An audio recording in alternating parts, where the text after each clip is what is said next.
Welcome back to Uncorking the Issues, where we pour clarity into Temecula Valley politics. I'm your host, Grapevine. Today's episode is titled Running Dry: Growth, Water, and the Future of Temecula Valley.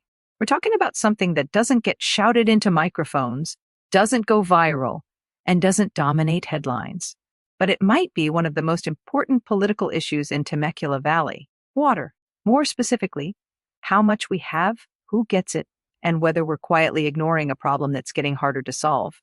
Temecula Valley is growing fast. Drive around for 10 minutes and you'll see it. New housing developments, expanding neighborhoods, entire communities appearing where there used to be open land. Temecula, Murrieta, Menifee, Wildomar. More homes, more families, more demand. And every one of those homes turns on a faucet. So here's the question no one really wants to answer out loud. Do we actually have enough water to support all this growth? Or are we assuming we'll figure it out later? Most people don't think about where their water comes from. You turn the tap, it works, and that's the end of it. But in Temecula Valley, our water supply is a mix of imported water and local groundwater. Imported water comes from places like Northern California and the Colorado River, both of which are under increasing pressure. The Colorado River in particular has been dealing with long-term drought and reduced flow. That's not a short-term issue. That's structural. And then there's groundwater. Groundwater only works if you don't take more than you put back, which sounds simple until you add rapid population growth into the equation. More homes, more people, more usage, same system. And in some cases, less supply. This is where things start to get political, because city councils across the valley continue approving new developments. And to be fair, there are reasons for that. Growth brings tax revenue. It supports local businesses.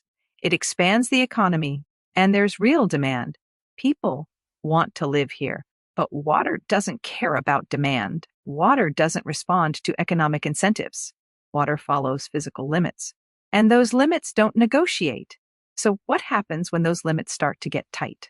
Well, sometimes nothing happens right away. That's part of the problem. Because the system can absorb pressure for a while until it can't, and when it breaks, it doesn't break quietly. Now, if you ask local agencies, they'll tell you there are plans in place. There are reserves, there are projections, there are long-term strategies, and that may all be true. But projections are built on assumptions about rainfall, assumptions about state water allocations, assumptions about population growth. So here's the real question. What happens if those assumptions are wrong? What happens if drought conditions last longer than expected? What happens if imported water becomes more limited or more expensive? Because even if the water doesn't run out, it can still become unaffordable. And that's where most people will feel this first: your water bill. Water rates have already been rising, and they're likely to continue rising. Why? Because securing water is getting more expensive. Transporting it costs more. Treating it costs more. Planning for shortages costs more. And those costs don't disappear. They get passed on. So even if you're not thinking about water policy, you're going to feel it. Now, let's talk about sustainability. It's a word that gets used a lot, but what does it actually mean here? Does it mean slowing down development? Probably not something local leaders are eager to say out loud. Does it mean building smarter, using less water-intensive landscaping, investing in recycling and conservation? Yes, that's part of it. But sustainability, at its core, means something very simple. You can't grow indefinitely in a place with limited resources without making trade-offs. And that's the tension sitting underneath all of this. Growth versus limits. Short-term gains versus long-term reality. And here's the uncomfortable part.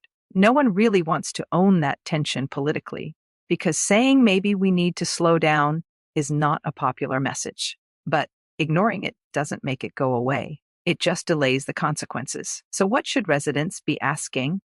Not just how many homes are being built, but where is the water coming from?